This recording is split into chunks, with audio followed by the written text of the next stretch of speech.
সাসাই কয় সলিমুদ্দি, এটা কারেন্টের লাইন, সুইচ অফ করতে হয়, এটা ফু দিলে নেভে না। সুতরাং যারা কোরআনের বাতিকে নিভাতে চাও ফু দিয়া, আল্লাহ বলেন কোরআনের সুইচ আমার লাউহে মাহফুজের হাতে। কথা বলেন চিল্লা বলেন ঠিক কিনা? কোরআনের সুইচ কোথায়? বাল হুয়া কুরআনুম মাজিদুন ফি লাউহিম মাহফুজ।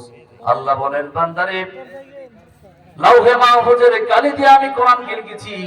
এই কোরআনের দায়িত্ব আমি স্বয়ং নিজে নিয়েছি। ইন্না নাহনু নাযালনা যিকরা ওয়া ইন্না লাহু লাহাফিজুন। জোরে কোন আল্লাহু আকবার। আল্লাহ বলেন এই কোরআনের দায়িত্ব আমি পৃথিবীর কোন মানুষকে দেই নাই, কোন ব্যাংকারকে দেই নাই, কোন কোম্পানিকে দেই নাই, কোন প্রেসিডেন্টকে দেই নাই, কোন রাজা বাদশাকে দেই নাই। আল্লাহ বলেন এই কোরআনের দায়িত্ব স্বয়ং আমি আল্লাহ নিজে নিয়েছি। কারণ মানুষকে দিলে পরে হয়তোবা মানুষ এই কোরআনকে বিলুপ্ত করতে পারে, কিন্তু আল্লাহ বলেন এই কোরআনটাকে আমি মানুষের সিনার মধ্যে, হাফেজে কোরআনের সিনার মধ্যে এমন ভাবে সংযুক্ত করেছি আর লাউহে মাহফুজে এক কপি দিয়েছি। কিয়ামত হয়ে যাবে, পৃথিবীর মানুষ শত চেষ্টা করলে ওই কোরআনকে বাতিল করতে পারবে না। চিল্লাহ আল্লাহু আকবার। আর একটু জোরে বলুন আল্লাহু আকবার। আল্লাহু আকবার।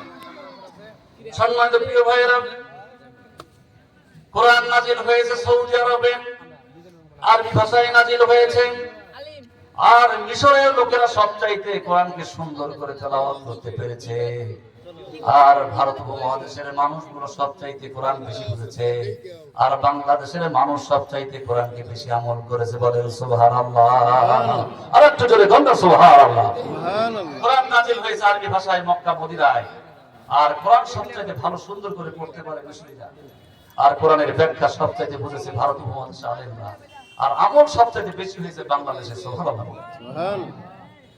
এই কোরআন এমন একটি কিতাব, 1991 সালে ক্যামব্রিজ বিশ্ববিদ্যালয়ে 19 জন বিজ্ঞানী, 19 জন মহাজ্ঞানী মানুষ, অমুসলিম, নন মুসলিম, এরা মুসলমান হয় নাই, খ্রিস্টানদের মধ্যেও কিন্তু জ্ঞানী মানুষ আছে, এরা কোরআন নিয়ে গবেষণা করেছে 29 দিন ব্যাপী। 29